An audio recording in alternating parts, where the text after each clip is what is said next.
एक बार फिर से कोविड को लेकर न केवल भारत में बल्कि अन्य देशों में भी चिंता होने लगी है।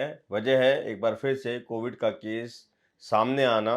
और भारत की अगर बात करें तो 3 से 4 राज्य ऐसे हैं जहां पर कोविड के जो केस हैं वो अब दिखने लगे हैं और बढ़ने भी लगे हैं। ऐसे में हम मौजूद हैं इस समय एम्स के अंदर। Professor Sanjay Rai community medicine के प्रोफेसर हैं और साथ ही साथ जो कोविड को लेकर जो इंजेक्शन या वैक्सीन जो बनी थी, उसका जो ट्रायल हुआ था, उसके भी प्रिंसिपल इन्वेस्टिगेटर थे। तो संजय राय सर, आपका स्वागत है हमारे फेडरल देश धन्यवाद। में।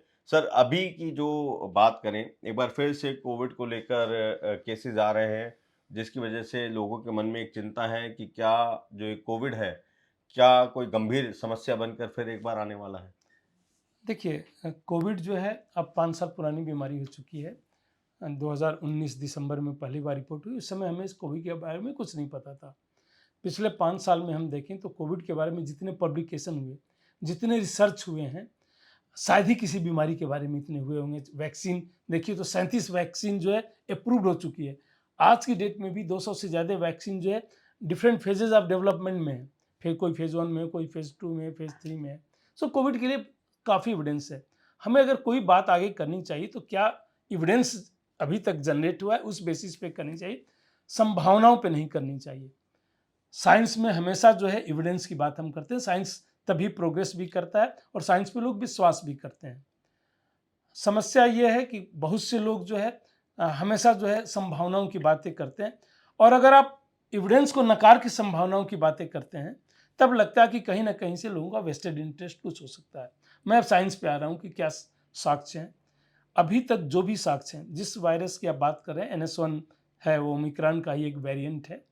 वह ये नहीं है कि अभी सडन म्यूटेशन हुआ है, ये करीब 1.5 साल पहले से जो है मौजूद है। प्रॉब्लम करनी होती तो 1.5 साल में बहुत बड़ी प्रॉब्लम कर चुका होता।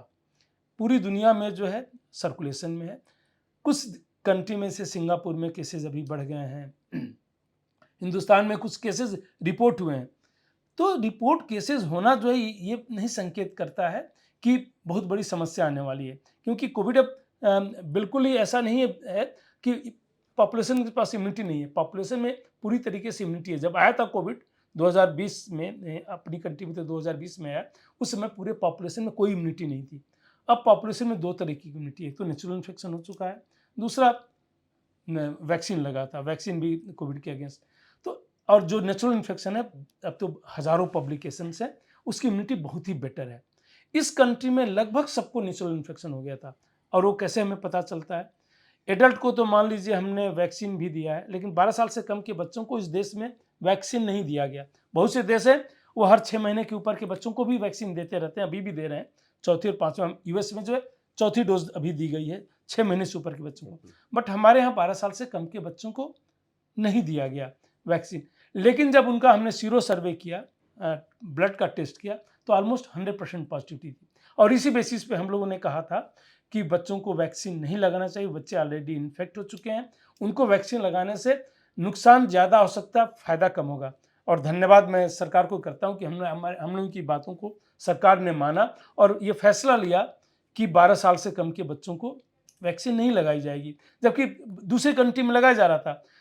लोगों में इतना डर का माहौल पैदा करके सरकार भी दबाव में आ जाती है, लोगों में डर रहता है, मीडिया में डर हो जाता है, मीडिया के द्वारा भी कई बार ऐसा होता है।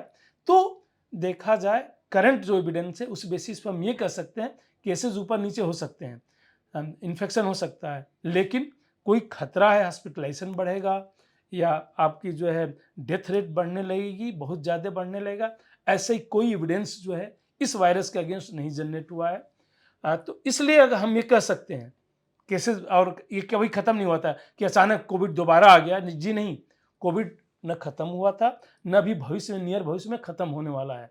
ये हम लोग उस समय से ही कह रहे हैं, इस टाइप की बीमारियाँ अपने आप जल्दी खत्म नहीं होती हैं, चलती रहती हैं। अगले हो सकता है 50 साल तक कोविड चलता ही रहेगा।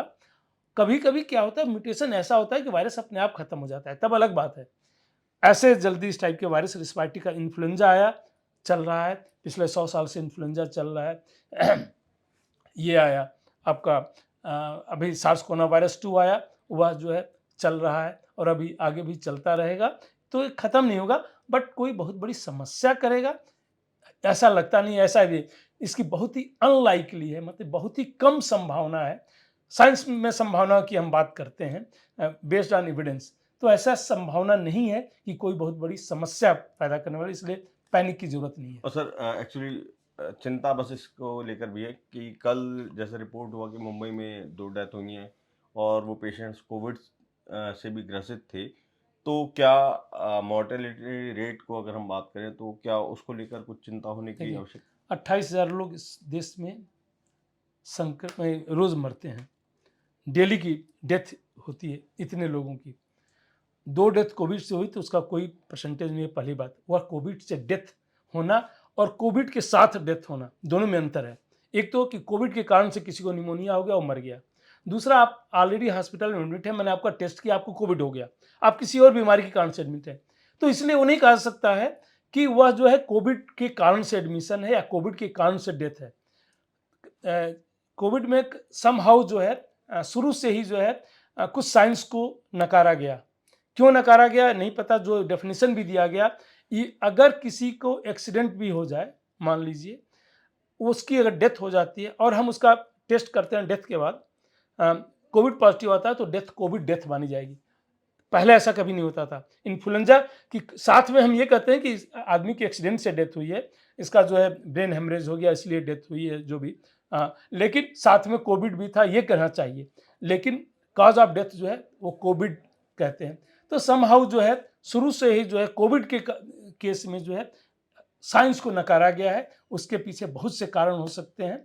हम लोग चूंकि as a doctor, as a scientist जो है साइंस की बात करते हैं, उसको देखते हुए मैं कह सकता हूं कि इसकी बहुत ही संभावना है कि यह वेरिएंट जो है कोई बहुत बड़ी समस्या पैदा करने वाला है। और सर जो प्रिकॉशंस की अगर बात करें तो आम लोगों को किस चीज़ की जो सावधानी जानवर जो नॉर्मल सर्दी जुकाम के लिए प्रिकॉशन लेते हैं वही, कुछ ऐसा नहीं है कि इसको लेके बहुत डर के प्रिकॉशन लें।